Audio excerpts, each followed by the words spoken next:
Hello and good morning to all my fellow Americans and Patriots.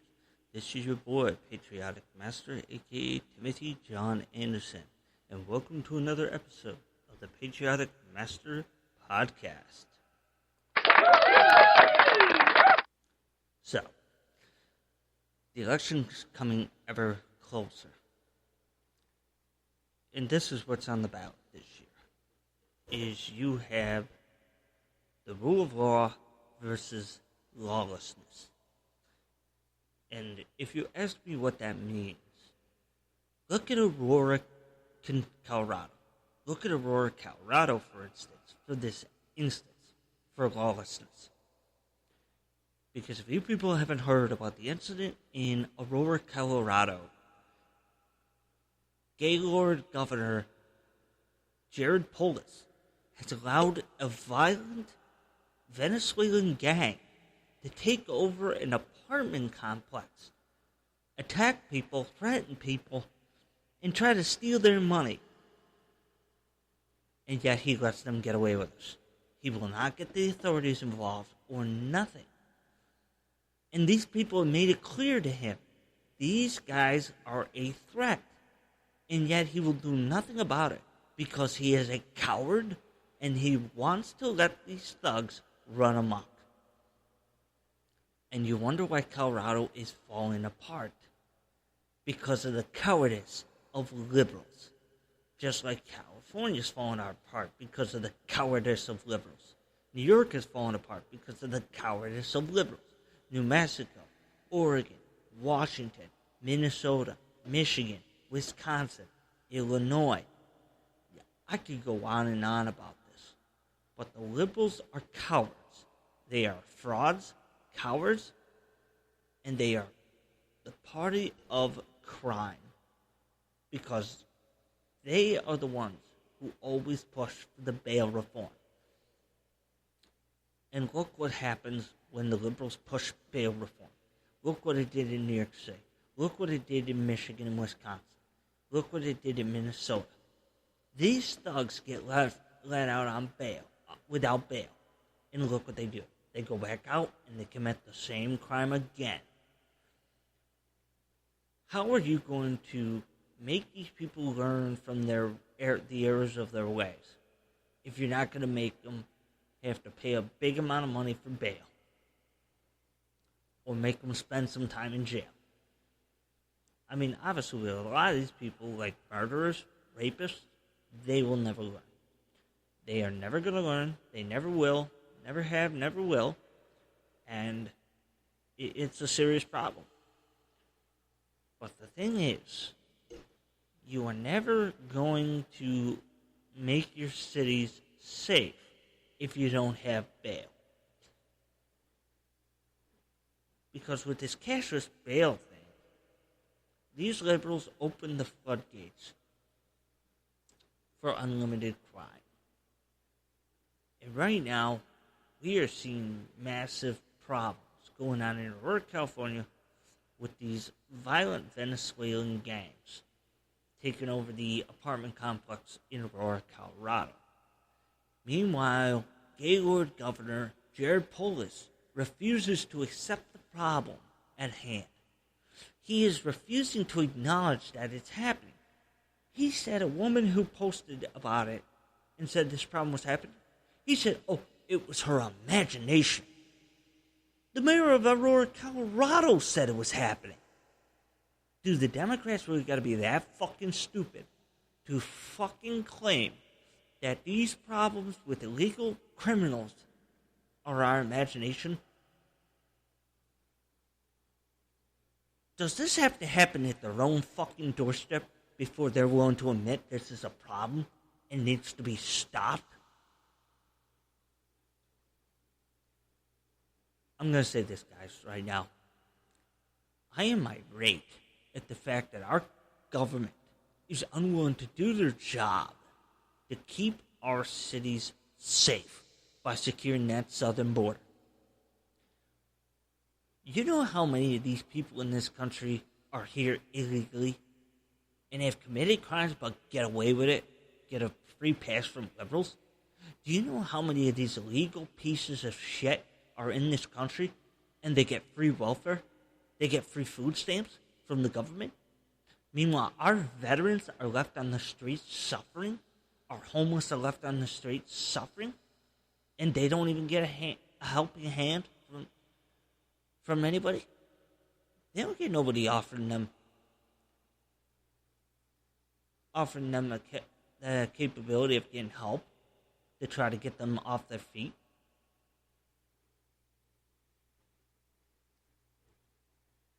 Our homeless and our vets get left in the streets while these illegals are being put up in motels, all on our tax dollars. Look at New York City. The mayor was putting them in motels on New York City constituents' tax dollars. He was giving them lines to frickin' food pantries ahead of the homeless. Like, are you kidding me? This is why governors or mayors like Mayor Adams of New York City, Governor Hochul, Governor Pritzker, Governor Newsom, Governor Evers, Governor Whitmer, they are all threats to their constituents because they are tyrants. They are unwilling to do their job correctly. And it is pathetic.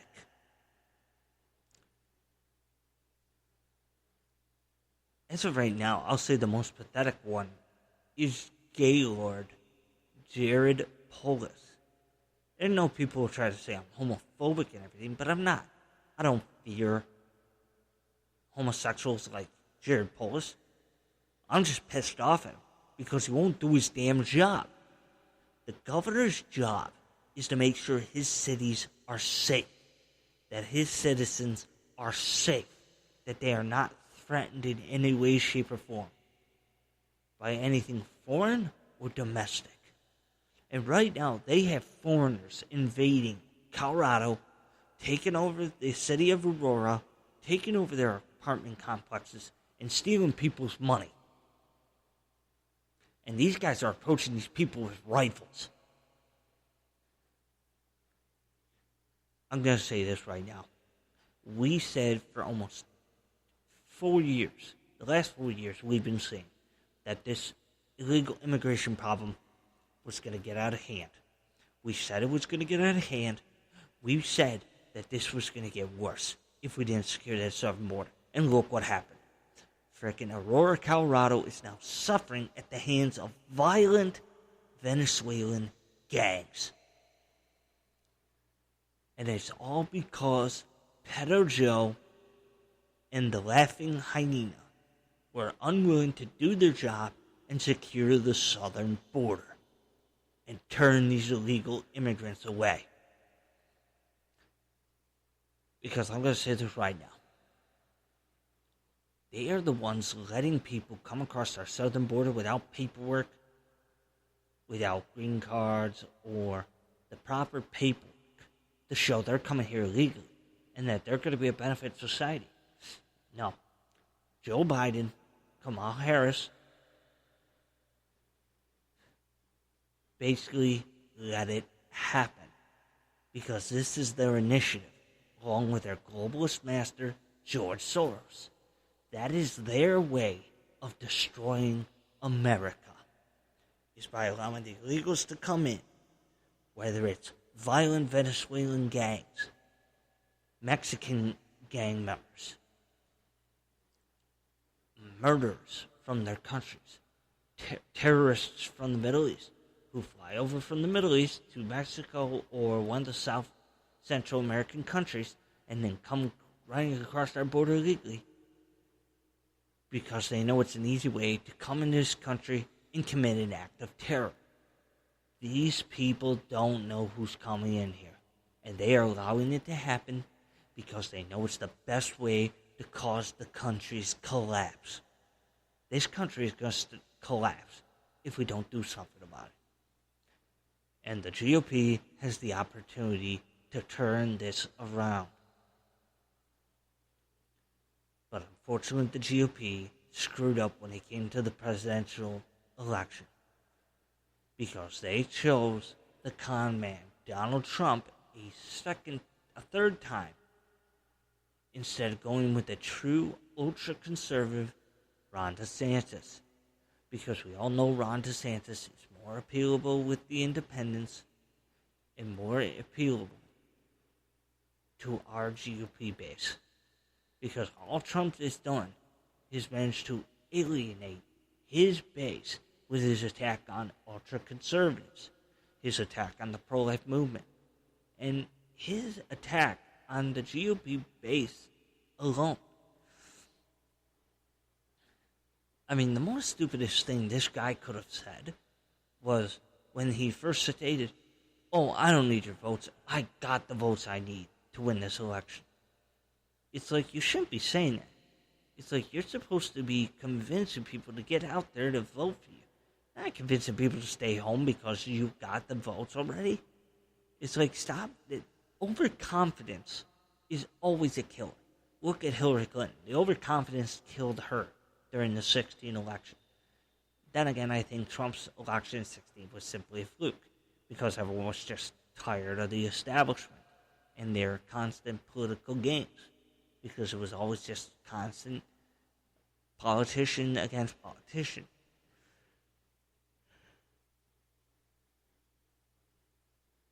And then 2020 was a rebuttal of Trump, because everyone just got tired of his constant childish nagging, name calling, and all that.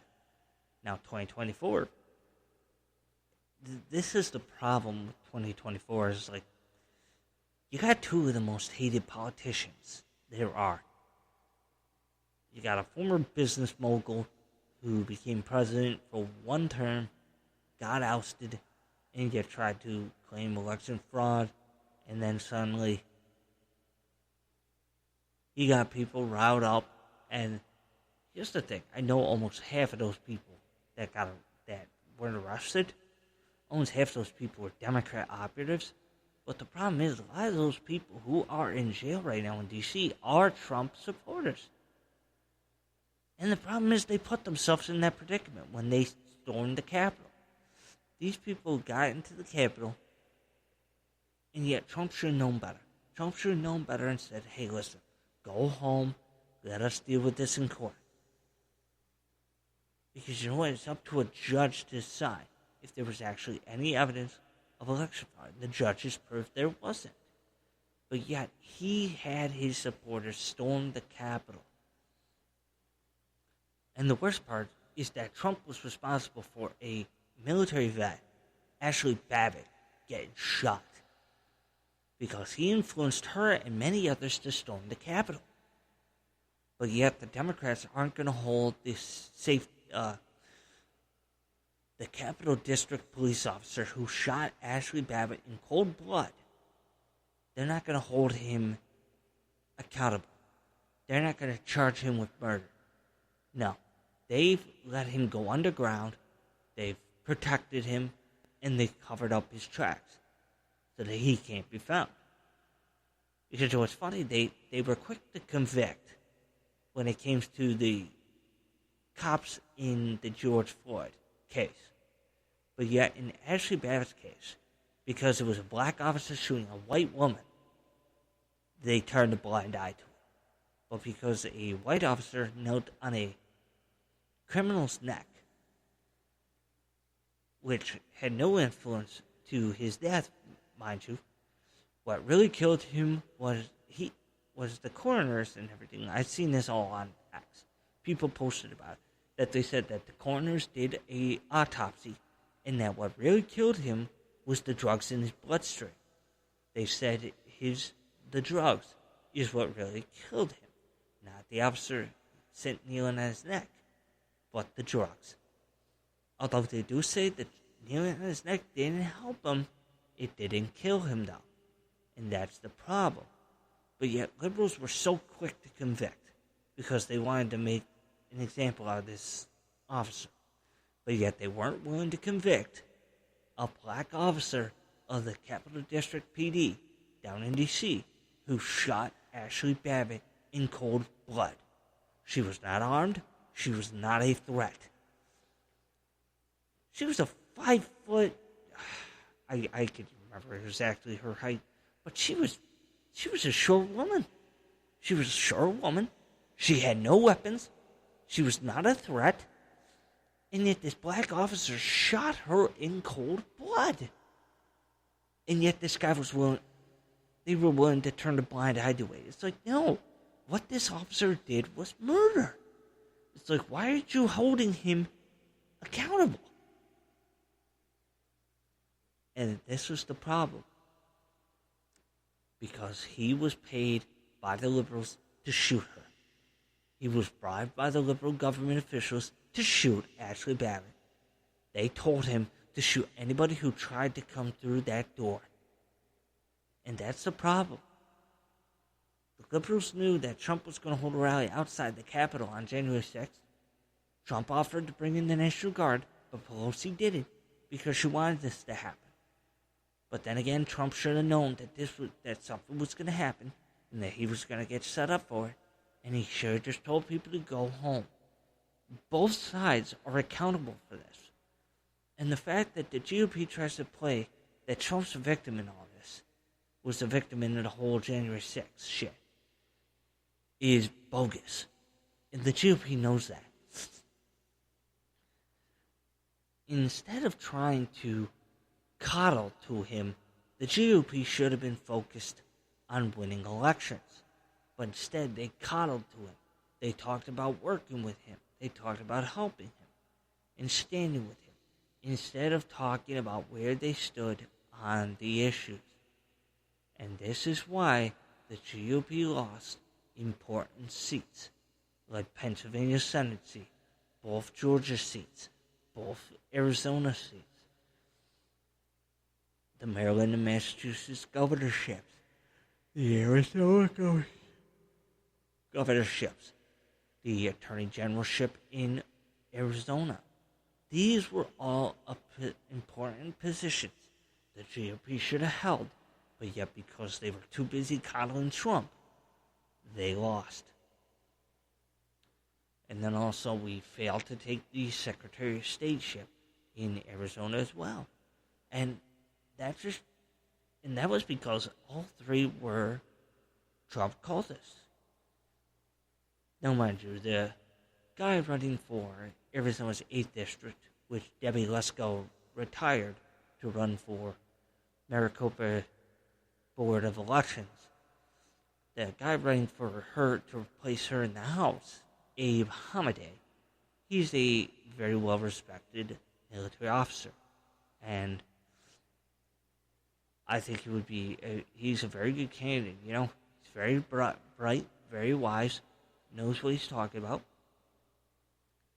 The fact is, he needs to take the fight to the Democrats on policy. And he needs to focus less on Trump, more on policy. Because this is how you win elections. You focus on policy. And you focus on keeping your opponent on the defensive. Never let them get a foot and take you on the defensive. You're always better it's always better for you when you play offensive in politics. If you stay on the offensive, it'll always be better for you. And this is what the GOP needs to learn. And then after the election, the GOP is going to be choosing a new leader for their party. And I'm going to say this right now. I really hope that we can either get Rick Scott or, I don't know, maybe Tommy Tuberville, Haggerty, or maybe even Marsha Blackburn. Or hell, when Jim Banks wins the election for Mike Braun's seat in Indiana, when he wins that election, we could choose Jim Banks. Because I think Jim Banks would be a great upgrade to Mitch McConnell at the leadership role. But in a sense, I think we should put forth Tommy Tuberville. Because Tommy Tuberville has had the most balls to stand up to people. He's had the most balls. He stood up against the abortion enforcement to allow abortions on military bases, military cadets and whatnot, to go to get an abortion. He stood up against that.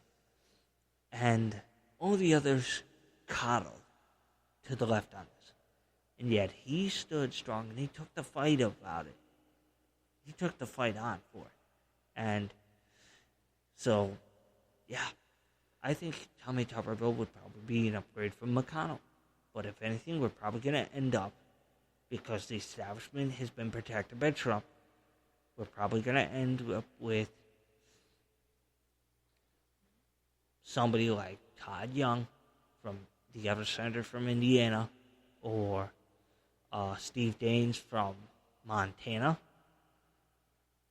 or who knows, we'll probably end up with Thune or Hovind, one of these rhinos who's been in the Senate a long time, because they're not going to let us elect a conservative leader to the GOP. They're not going to let the conservatives lead the GOP. They want the rhinos to continue to lead the GOP to its own destruction. Like, these guys don't know the damage they're doing. The rhinos, along with Trump, are the exact reason we keep losing elections. Like, do they not understand what they're doing? Like, they're the exact reason we have lost election after election after election after election. So, the thing I say is, the GOP needs to learn from its mistakes. And they need to elect perfect candidates who are solid on the issues and who can take the Democrats on, but who can also distance themselves, like Glenn Youngkin, who can distance themselves from Trump. Because that's the problem. When you keep yourself too close to Trump, you're going to lose. The only places where Trump doesn't have too big of an effect on is GOP strongholds like Utah, Oklahoma, Arkansas, Tennessee, Mississippi, Florida, or Indiana, or also Kansas, Iowa, Montana, North Dakota, South Dakota, or Idaho. Alaska was a pure example where Trump's influence is skeptical, because we lost one seat because if people who chose to run alongside him and tried to run off of, hey, I'm endorsed by Trump, support me, blah, blah, blah. This is why we lost the at-large district in Alaska to Mary Peltola. This is why we lost the 3rd District of Washington to Marie Gluesenkamp. This is why we lost the 3rd District in Michigan to Hillary Scholten. Because these people ran off of the fact that Trump endorsed them. And they spent more time talking about Trump than they did about policy in keeping the Democrats on the defensive. And Democrats bolstered these candidates during the primaries because they were easier to beat. So, the GOP needs to learn sooner or later that Trump is no longer the powerhouse they thought he was, and that his influence in the GOP is dwindling, and that even the independents are tired of him. Like, seriously, a lot of people are going to vote for these third-party candidates, whether it's Jill Stein's Green Party. She's a terrible candidate, mind you. I don't support her whatsoever. And the same with, I can't even remember the libertarian guy's name, but Chase Oliver. Very radical. Just like Joe Biden, Kamala Harris, he is radical. And he is a pro indoctrination of pedophilia, indoctrination of students, and all that. But my endorsed candidate and the candidate that I am voting for is Randall Terry, the constitutionalist candidate for president, and Stephen Broden, his vice president, a pastor from Dallas, Texas. I'm supporting these two because they are solid on the issues, and they want to take the fight to the Democrats on abortion, which is what we should be doing. Not cowering away from the issue, taking the issue head on. Because it's crazy that Ronald Reagan was solid on abortion, and yet he was able to win 2 landslide victories. Yet Trump cowers away from it, and he wonders why he lost re-election in 2020. Then again, 2020 also happened because Trump signed the CARES Act, which opened the floodgates for Democrats to do the ballot harvesting. Thus why the judges said there was no evidence. Because Trump legalized everything the Democrats did. Trump legalized in that CARES Act. It was legalized in the CARES Act. They put that shit between the lines. He did not look at that properly. Otherwise, he would have seen between the lines that he was legalizing mail-in voter fraud. That he was legalizing ballot harvesting by the Democrats. And this is why he lost the 2020 election. So my advice, people, here is this. We need to help Tim Sheehy in Montana, Sam Brown in Nevada, Dave McCormick in Pennsylvania, Bernie Moreno in Ohio, and Governor Jim Justice in West Virginia. We need to help these candidates win these elections and help us take the Senate back. And then if we're able to, also, we need to help Eric Hovde in Wisconsin against Tammy Baldwin. And like I said, these 6 candidates need to take the fight to their opponents on the issues. Because Sam Brown, Tim Sheehy, Bernie Moreno, Dave McCormick, and Hovde all need to challenge the Democrats on their voting record. They all are on record voting for the Inflation Reduction Act, voting for open borders, voting for the indoctrination of children by the pedophilia LGBT cult. These are weapons these people need to use against these candidates. Because if they don't, that's going to lose them the elections. They can't run on the fact that people are pissed off at the Democrats about the failing country and the fact that these people voted to also raise the debt limit and, cause the economy to basically start collapsing. And the fact that these people are okay with raising our taxes. These are things that Sam Brown, Tim Sheehy, Dave McCormick, Eric Hovde, Bernie Moreno, and Jim Justice need to take the fight to the Democrats on. If they don't, they're not going to win these races. They cannot be overconfident and depend on people being upset with the Democrats. They need to talk policy, and they need to take the fight to the Democrats and force the Democrats on the defensive. Because these Democrats right now, they've got the opportunity, and I can guarantee you they are using to go after these candidates about being endorsed by Trump. Therefore, these candidates need to take the fight to the Democrats on the issues that matter to the American people. and that is inflation, that's the open border, and the rising crime due to the fact that these illegal criminals running amok in our cities, the indoctrination of the underage children by the LGBT pedophilia cult, and the rising gas prices, and also the high taxes in this country. These issues, these guys need to take to the Democrats, to fight to the Democrat side.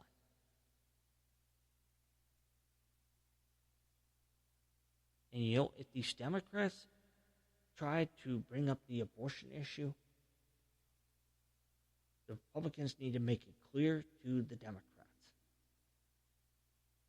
And they need to make it clear to the American people that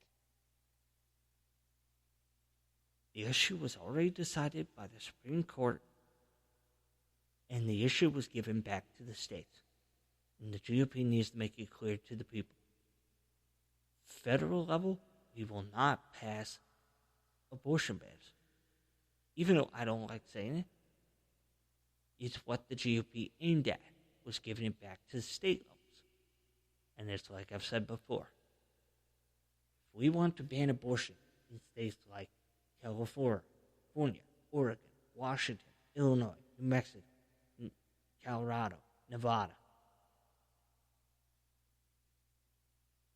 Illinois, Michigan, Wisconsin, New Jersey, Pennsylvania, New York, Maine, Rhode Island, Connecticut, Massachusetts, Vermont, and New Hampshire.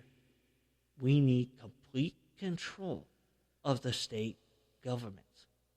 We would need to gain the supermajorities in the state legislatures. We would need the state attorney generalships, the secretary of stateships, the governorships, and the lieutenant governor position. We would need a trifecta in those state legislatures. Because as long as you have control of both the governorships, the attorney generalship, and the state legislatures, and the secretary of state positions in these states, you will be able to protect God's laws in these countries, in these states. But the problem is, we have lost state by state by state. We've already lost the governorship in Massachusetts. We already lost the governorship in Maryland, in Arizona. We are losing chances where we could have held governorships or gained governorships. And it's sad. And yet these people want to try to claim that it's a state issue now. Well, here's the problem. Is now the liberals are going above and beyond to push false amendments that they try to claim are for health care. But in truth, deep down underneath, they're putting it that abortion issues, that pro-life laws cannot be passed, and that any stopping of abortions would be made illegal. And they actually are going to make it illegal for pregnancy centers to help women, which, is technically a violation of religious freedom in this country, because those pregnancy centers are pro-life religious organizations, and they are violating the legitimacy of religious institutions. But the problem is the Democrats don't care.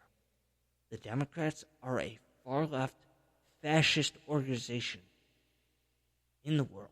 They are now the modern-day Nazis because they are trying to stomp out traditionalism in this country. They are trying to stomp out Catholicism. They are trying to stomp out Christianity. All in the name of their satanic abortion cult, to stop the birthing of children in this country. And it's sad that we've gotten to this point in this country. So it's like I said, the GOP needs to focus. They need to take the fight to the Democrats, and they need to keep the Democrats on the offensive. Because it's the only way the GOP is going to take some of these seats back that they've lost over the years. And it's the only way they're going to flip governorships and state legislatures back to the GOP. And the candidates for political office need to be honest with their constituents. Because constituents aren't going to forget when their candidates are liars and lied to them.